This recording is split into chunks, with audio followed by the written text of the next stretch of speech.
The Grow My Cleaning Company podcast helps owners of cleaning companies just like you to grow your company and yourself so you can make more money and finally get the time and money freedom that probably got you into this business. Discover how to automate and create systems that allow you to grow like crazy without losing control. If you dig the show and want to show some love, subscribe, rate, and review on iTunes. It really helps. Enjoy the show. Hey, Cleaning Nation, Mike Campion here with the brand new member to the Grow My Cleaning Company team, Callum Elson. This guy, we searched, well, we didn't even look in Canada because let's be honest, there's nothing worthwhile there. All of America, nothing. Australia, we had to go all the way to the UK and find one guy with as handsome and as good of an accent. I don't know if he knows anything about, paid traffic or funnels, which is what we pay him for, but, we hired him for the accent. So, today I invited on because I wanted to. He's, just getting to know our clients, and he's kind of the forward-facing part of our higher level program, which is exciting. So what I wanted to do today is have him distill the top 3 things when he gets people coming into his room looking for coaching of kind of the low-hanging fruit that people kind of miss, because everyone gets into ads and funnels and all these complex things, which are great. I love talking about those, but oftentimes we miss the fruit that's sitting on the ground before we get the ladder and start climbing. So Callum, give me just one by one and I'll kind of jump in and ask questions as I see fit. What the top 3 kind of low-hanging fruit, easy things people are doing for either paid or organic traffic to get people coming to them. Yeah, for sure. Well, it's an interesting one because everyone thinks in order to make money, get customers, it's super complicated process. So often you skip all the easy bits because you think there must be some sort of secret I'm looking for. I need to do a really complicated thing, or, look at something. There must be a skill that I don't know. So a lot of people, I first look at everything they show me and they've not got their accounts in order. So by accounts in order, I literally mean your social media accounts. So your Facebook page, your Google local or your Google business profile, having all the simple things up to date and correct. So the amount of people who say, I've not been getting any calls through, I'm like, is this phone number the right phone number? And they're like, oh, I stopped using that cell number. And it's like, well, that's probably why.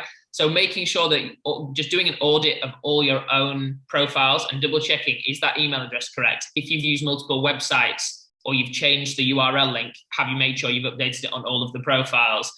Does your logo represent exactly what you are? Have you accidentally got a picture of your dog on there that you didn't mean to upload? And the amount of things that I've seen where I'm like, yeah, we should probably change that, or, you really need to sort of get that sorted. So kind of laying the foundations to then learn everything on top of, because just getting everything in order is the most important thing. Because when you start looking at SEO, when you start looking at getting traffic, when you start looking at what's the customer behavior when they land on your page, and looking at, okay, what is this business that I've come across for the first time? All of those fundamentals are what are going to give them the first impression. So it's all about making sure that's in good order and setting yourself up and giving yourself a good platform. That's definitely the most important thing to start off. So let me give kind of what I see is and Callum's at Embryo, by the way. So he's coming to our event all the way in the States. I don't even think we can buy him a beer. I want to make sure we're, being so he won't remember any of this, but I'll give you my perspective. I'd love to hear, Callum, if I'm tracking or not when it comes to setting everything up properly. So when to show you how old I am, when I was younger, the yellow pages were actually a thing. You would have to do that. And the cool thing is if you had your yellow page ad and it was good, and you kind of had whatever, and you might do other different, but there's no such thing as a website. And then it got to the point where websites were this new thing. And if you had a website, you're like, oh, I'm super cool, I got a website. And people are spending a ton of money. And then that evolved into, of course you have a website, you knucklehead. Who doesn't have a website? And I think that's where the cleaning industry has stopped in terms of, I got a website. No offense, Cleaning Nation. We see these websites, they are terrible. And when I say terrible, I don't mean they don't look good or look professional and all your friends won't go, that looks great, you're amazing, you've got a website. But they don't convert, they don't speak to your customer. There's no call to action, nothing happens, right? You've got this beautiful website, nothing happens. And we think, just like when you had a phone page ad, you're like, I'm good, or just the fact we still think we're in that phase of, oh, if I have a website, then I'm good to go. Or if I just create my website, I'll be good to go. The reality is that's like me going, I have cleaning supplies, I'm good to go. It's like, well, yeah, obviously that's expected. There's nothing in that. And things have changed from having a website, in my opinion, to having, this is where Callum's point comes in, having yourself represented on the 3 or 4 or 5 main social networks that may or may not go to your website. We get a lot of our clients that don't even know about the podcast, don't even go to the website, and blah, blah, blah, blah, blah. They just find us on Instagram and they absorb our content there. So I guess what I'm trying to say is, A, don't be like, oh, I've got a website, I'm good. because a lot of people are going to see your website. B, if you do have a website, people may or may not go to it. And if they do go to it and you're not using paid traffic, they're probably going to come to it through Google, Facebook, Instagram. Feel free to correct me if I'm missing anything. Not that there's not a bunch of other TikToks and Snapchat, and there's social platforms as far as I can see. But just to make it fair for everybody, if they're clean on Google, Facebook, Instagram, even YouTube would be nice, but I don't even know if you need that. With that, when you say be square on all your social platforms, are those the ones that you're talking about? Exactly. Anywhere where you've put yourself out there publicly, in the same way that if I imagine it as a person, if you're going to introduce yourself, then when you tell someone about your business in person, if you have a chat, the things you talk about are how where you service. So what's your area? So making sure that you have clearly identified what locations you service, where clients can get in touch with you, is super important to make sure that you have on all of your accounts. And then secondly, how can people get in touch with you? So if you imagine you bump into that person in the street and you want them to eventually get in touch again, you have to give them some kind of contact detail and whatever the preference is for you. So obviously the way that we do things, we ideally, or for me doing paid traffic, I want people to be able to come through a nice clean funnel. So it's always really a landing page that I want people to remember. So getting that good name, having www.somethingcatchy.com and just being able to have that on all of your social profiles is pretty important. But as we go forward, and this is something that I'm going to be talking to people about in the coming months, is I was reading about an update that Google are doing, which is on the basis of the rise of TikTok and how the internet is kind of changing to become even more visual. Everything is video and image based. Even Google search is going to be changing to have more of that in it. So it might become more important over the coming months, years as it progresses, that we do have way more images associated with our Google profile. So it's to do with, maybe who we are as the founders or owners of the business, or images of the areas that we service or the products or services that we sell might become things that, rather than just seeing a little text headline of, grow my cleaning company, this is what we do, click on us, there might be even more visual that we have to include. So just getting that fundamental of, if someone wants to find out about me, what are my key details? What do I do? Where do I do it? And how can you get in touch? Make sure that's locked down on every platform before you do anything else. So let me give 2 pet peeves and then we'll move on to your number 2 kind of low hanging fruit. So pet peeve number 1 is, if you're not on a platform for real, don't be on a platform. So if you've got an Instagram channel with 23 followers, please, for God's sakes, do not link to Instagram on your website. Even worse, you got a Wix website and they have the little thing, the little logos you can click on, and it goes to freaking Wix. Just take them off, just delete them, literally have nothing, as opposed to having a crappy one. For me, my goal for social media is to get them to my, I'll use the word website because I think that's what you guys understand. For me, it's a funnel, which is what is the next step in the process. And guess what? If they just came from Instagram to my funnel, where I'm trying to get them to actually take an action, give me their email address, book a call, send a chat in, some sort of action, the last thing I want to do is give them a bunch of other options to leave my website that I can actually do a call to action to go to another website. So even if I am on those social media platforms, I'm typically not going to link to them for my website or my landing page or my funnel, because I'm taking them from a thing where they're going to take an action to the wild, wild west. It's almost like, if I always use the date, and I've been married 12 years, so I'm not dating, but if I'm at a club and there's 100 smelly dudes and 3 attractive women, I want to take the win. If I want to have a conversation, I want to go out of the club so she and I can have a real conversation without a bunch of traffic and noise and kookiness. I would never meet a girl in a real place, but let's go to this other place with all this noise and these other dudes. That's insane. So that's what we're doing. The internet, the social media platforms are the club where all these other advertisers are trying to get their attention. We're like, hey, come over here and just talk to me privately. The opposite is taking a private conversation, and it's fine if you're dating and you know the woman, but if you're just in the first part, I'm not going to go to this crazy chaotic place where a bunch of other dudes are going to head on. There's going to be all this other chaos. Same thing with a trade show. We want to get them out of the trade so I have a private conversation. We ideally don't want to. I would never take a client in my office and like, let's go to this trade show and talk. That's crazy. So always, don't link to socials that are garbage. Like, hey, look at me. And if I was going to introduce you to my friends, it wouldn't be like my one friend who I've known forever is kind of a loser. That's what it is when you have the Instagram post to like no posts that are within a month old. They're all garbage. And you got 9 followers. Why would you tell people that? Just don't tell them you have an Instagram channel. It's okay. Certainly don't send it to Wix, which is what Wix is going to have. So usually it'll just have like all the little socials and it'll go to Wix or whatever platform you are. So don't do that. Pet peeve number 1. God bless it. I got so fired up about that. I think I literally forgot pet peeve number 2. You'd said something, it made sense. I'll come up with it later. All right. What's the second? So number 1, have all your social stuff up to date. And if you don't have it up to date, just don't have it. It's okay. If you've got a YouTube channel with, that's my second thing. For God's sakes, don't just put pictures of clean houses, for crying out loud. Cut it out. Stop it. Like Grow My Cleaning Company, perfect example. We coach. What am I going to do? Like a picture of me coaching, okay, maybe one, and even then no one cares. Super boring. I'm going to put pictures of me at events with people, conversations with Callum and I, pictures of happy clients.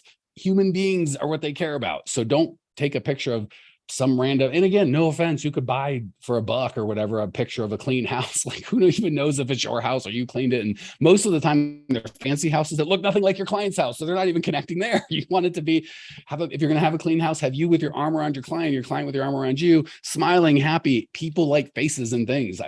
Zero people like, look, the 419 picture of carpet lines in a carpet. I'm going to call them. It's the same pictures your competition has, pictures of your clients and people having good time and having fun. Your clients can't compete with that. So if you're going to have images, please, for God's sakes, don't make, or here's a dirty sink, here's a clean sink.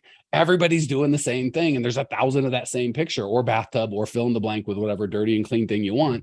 Cut it out. Do something different. Have some people. Yeah, well, I'm glad you said that, because that moves perfectly to what the second point is, which is relevance. So many people show me things that they might have mastered a technical skill, or they've really thought it through. And it's fantastic that they brought it there. They're like, look, Callum, it's working. They can get through. I'm really proud of this. And then I double check. Oh, so, who's your ideal client? Or like, what's the client? I'm like, okay. Then I realized the disconnect between, you might have created something that markets a service, but if it's not your service and it's not to the person that wants to purchase that service, then it doesn't matter how fancy it is or how well it works. So what I would say is always identify at the start who your user is and be as relevant as possible with how you attract them through paid traffic. So an example I'll give is, say, Google search, because that's a pretty simple one that everyone can understand, which is someone searches for X term into Google and you want your business or your service to, arrive, and hopefully them click on it and then they go and purchase it, because you need to match what that term is. And a lot of times when people run me through their Google keywords, they've got things that they probably feel like they should have in there because they may have seen other people, or they watched a video that said, yeah, you should put these kind of terms in, and it doesn't suit exactly what they need. So it might not be relevant to the specific sort of location or the type of people that are in that location, or the specific service that they offer. So something that I always recommend, and a lot of people that have jumped on the calls have found really useful, is going to your existing clients, or if you're a new business and you don't have any clients yet, go to people who you would want to be a client, friends, family, colleagues, whoever it is, and ask them, okay, if you needed to find this service tomorrow, what would you search for? And just leave it as open-ended as possible.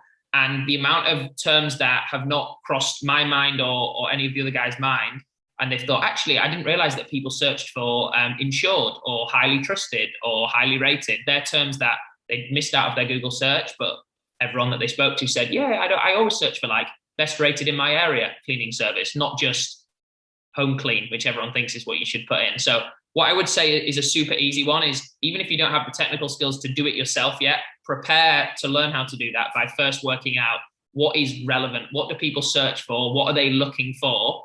And does my service provide that? If it does, great. How can I be in the places where they are? And when they enter that room, if you will, that they've searched for, how can you make sure your business is there to greet them and say, hey, I've got the exact solution that you need. Thanks for searching the thing that I have thought you would search for, rather than just putting generic things out there and just hoping that people stumble across you. So yeah, I guess you could call it a bit of market research, if you will, if you wanted kind of a fluffy term to put on a to-do list, but just ask your ideal customers, what do you search for? Where do you look for things? And then you can be in those places. Gosh, I've got like 1,000 things to say on that, because that's so good. So the supercharge I would do to asking them what they would search, which is good. So I forget where, I think Dan Kenny gave me this example, but we talk about, if you've got an idea, you're like, hey, Callum, I want to do coaching services for cleaning companies. What do you think? And Callum's my friend. So he's going to go, that sounds great, Mike. You're going to be a billionaire. And I could ask if it's friends, most people are going to go, love it. It's a great idea. Best idea in the world. And then I go do it and it flops. So the real question I should ask when Callum goes, that's amazing. That's fantastic. I go, great. Give me $5,000 or whatever my price is, and I'll get to coaching. When Callum reaches for his wallet, I got something. When he goes, well, not for me, not today, but that's a whole different thing. So the version of asking people what they would search for, I would literally, if you can be there physically with them, go, do me a favor, go online, find me, if you wanted to hire a cleaning service, go do that for me. And I would literally watch them with my phone, because then I can see not only what search topics they put in, but you know how Google autofills for you? They might abandon that and go click that. And then not only when they click it, I want to watch, do they scroll past the ads or they look at the ads? What headline do they click on? So I'm going to just video if they're okay with it and doesn't creep them out, that whole process. So again, it's A, more fun. B, you'll get a lot better data. And it's the difference between, do you like this idea? i.e. what would you search for? And give me money for this idea. Go search for it right now. So that would be the way I'd supercharge that. The second thing is what Callum said is so key on understanding what your customer wants. So what the internet looks like generally for owners of cleaning companies is they're all the freaking same. That's why I jump up and down about good picture, bad picture. My name is Mike. I've been cleaning in the whatever area for 20 years and I want the best cleaning for my blah, blah. So that's boring as heck. So they go to another tab, which says the same thing, and another tab, which says the same thing, and a third tab, which is the same thing. When they come to my tab and it's got a goofy picture, or me with a person, or me talking about moms or whatever, that's where they're going to stick. So if you don't offer that, what's going to happen is they're going to have 9 tabs open that all say the same thing. We're licensed, bonded, and insured, and we don't cut corners, we clean them. And here's a picture of a dirty sink and a clean sink. They're all exactly the same. If I've got 5 cars lined up and they're all exactly the same and I can pick one, I will decide based on price. If they're exactly the same car, I will just give me the cheapest per car. Now, however, if one car has more horsepower, better air conditioning, lower miles, whatever, maybe you should tell me.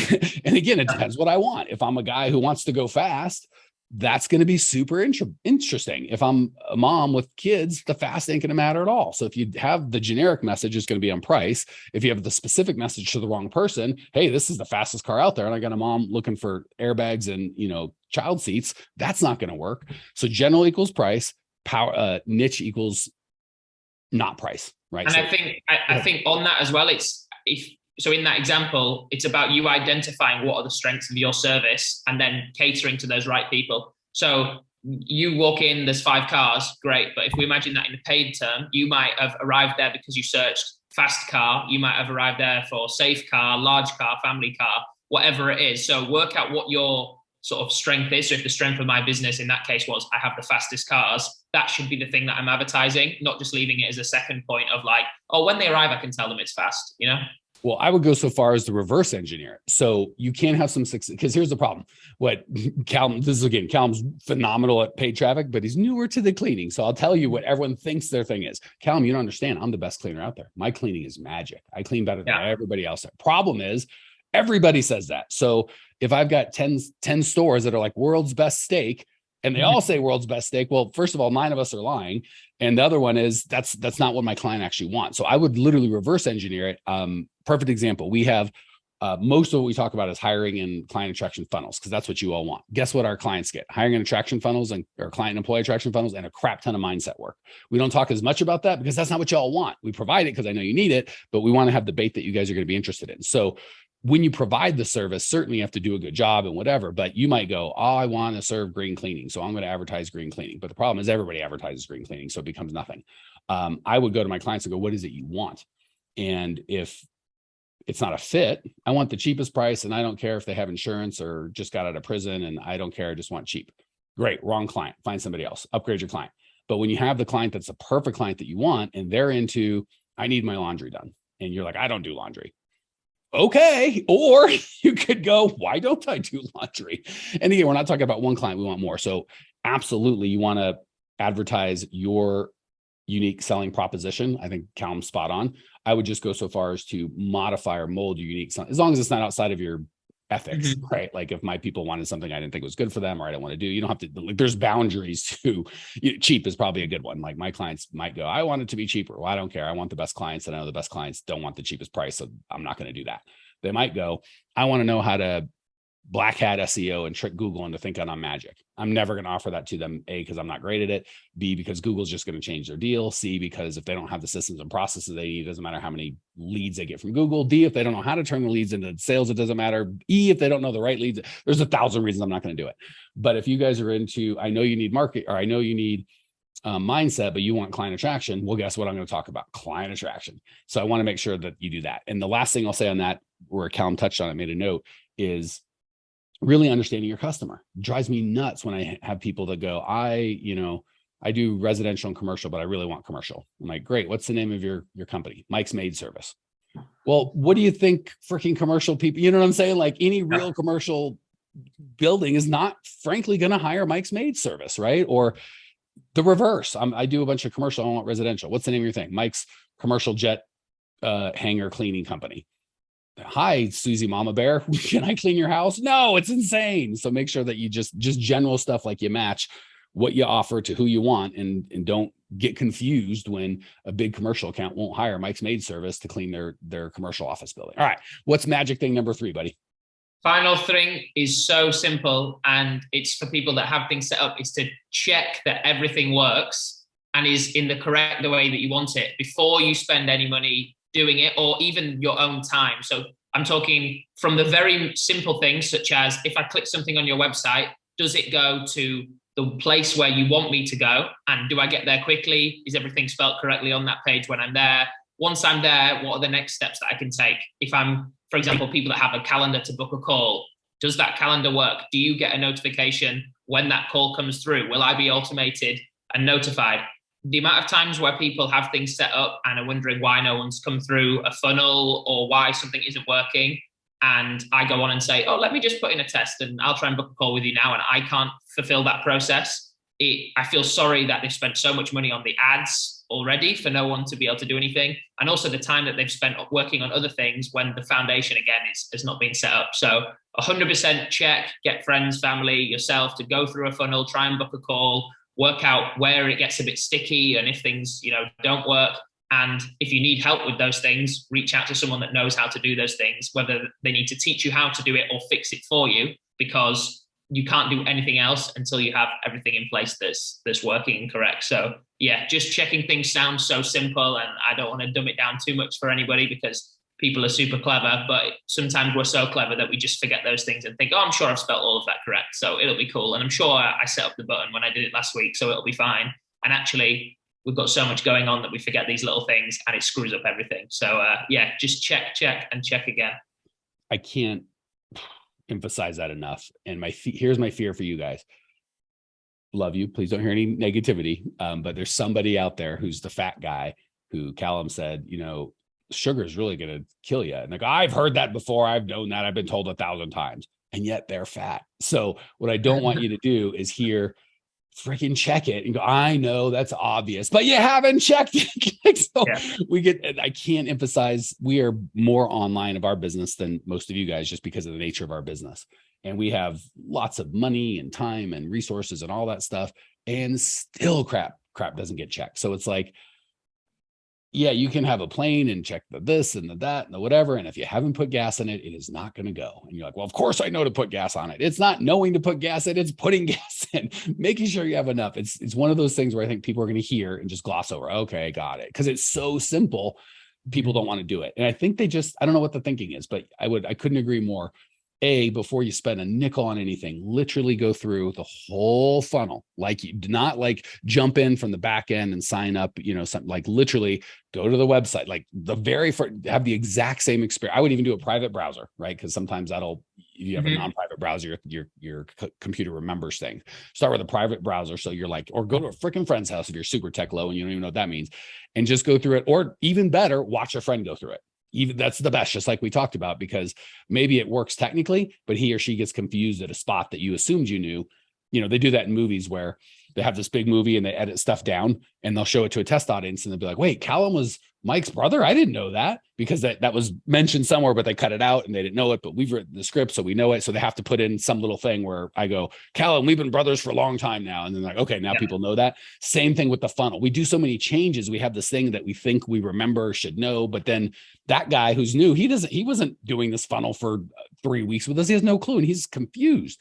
So that's worth its weight in this whole podcast. If you not that the first 2 aren't great, but if you don't do the last one, don't even worry about the first 2. If your crap doesn't work, it doesn't matter how good the copy is. Nothing matters. If it doesn't work, it doesn't work. Please go through it early and often, before, during, and after. Before you spend a nickel, go through it. Every month, go through it. Or at least when crap stops working. And you'll tell, by the way, because it'll usually go from, it doesn't tape like normal ad burnout or something, is it's working well, and then slightly less and it kind of tapers down. Fine. when it just is like a light switch. I was getting 39 leads. Now I got 1. Check your freaking funnel. Something probably broke. And I had a car dealership for a while, and literally cars would break down just sitting there. Someone would test drive it one day, 3 days later, someone would come out, just sat there, nothing happened, wouldn't start. It wouldn't even be like something real would have broken. Like it literally broke just sitting there. That's mechanical. Online funnels are much more technical. It's rarer, but sometimes things literally break just sitting there without even doing anything. It's crazy. And that's assuming you're not fiddling with anything. God forbid you're fiddling with anything. Something's going to break. So check it again. And another thing is ad copy, right? How many times have you typed something out and you type the same thing so often you presume it's correct, and you've accidentally got an email address wrong, or you've missed a trademark off somewhere where it should have a trademark, and they seem like tiny errors, but when you're working, for example, in paid, when you're working with an algorithm, all of those small things that are slightly wrong, or you can just get away with it if you were sending a text to a friend, you can't get away with it when it comes to paid traffic. So double checking every time you're creating a new ad, have I selected the correct button? The difference between learn more and shop now could be, 50% of your traffic. It's a 1 second decision for you, and you might just forget about it because, I always put it on learn more, it's fine. But that could be the be all and end all for whether your ad works. Same with, if you put ... rather than just 1 dot, or use capital letters rather than not capital letters. All these little things do matter. So going through and checking it is 100% crucial, because what might take a second to fix can set you back weeks if you don't realize it. Because if you've been testing an ad and you're wondering, why it's not working? Well, we'll fix one thing. You've got to come back to me in 3 more days once it's got some more traffic, and I can then compare the data again. So the more times that we have to do that, the longer it's going to take to get anywhere. So definitely check things. Well said. All right, guys. Really strong podcast. Reach out and give us some love if you want more Callum. Give us, let us know. If that was helpful, go to growmycleaningcompany.com. We've got over 850 podcasts. There is a free online masterclass on demand. That is our funnel, by the way. So when you go there, as opposed to me trying to send you to some other platform where you're like, check out this next free thing that is more of what you want. And then at the end of that, spoiler alert, there's another free offer for another better thing that's further down our funnel. So check out growmycleaningcompany.com if you want some help. And also you can see what an effective funnel looks like. We'll see you there. Well, here we are at the end of the podcast, and you made it. Great job. I've got a little bonus for you for sticking through with me. But like I mentioned before, if you got value out of this podcast and you want to show a little love, subscribe, rate, and review on iTunes, Spotify, wherever the heck you're listening to this thing. Share with a friend. Share the love. And as a special thank you for those of you that stuck with me to the end, how about I give you my personal phone number so we can text? It's a great way for me to get to know you, your business, your goals personally. So shoot me a text now, 602-932-6431. That's 602-932-6431. I am the only one who responds to these texts, and I will personally respond to everyone I possibly can as long as this number is manned. Don't know how long we're going to keep this at the end of the podcast, so grab it now, 602-932-6431. Give me a text, say hey, can't wait to meet you.